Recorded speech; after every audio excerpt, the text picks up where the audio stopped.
বিরাটের 52 বাজারে বসে কলাই বিক্রি করতে হবে। আর কি নিতে হবে বাপ?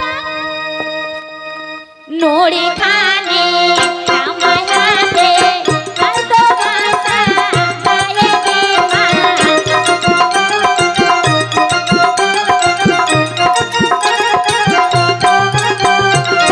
নড়ি খানে জামাই হাতে হয়তো ভাষা গায়ে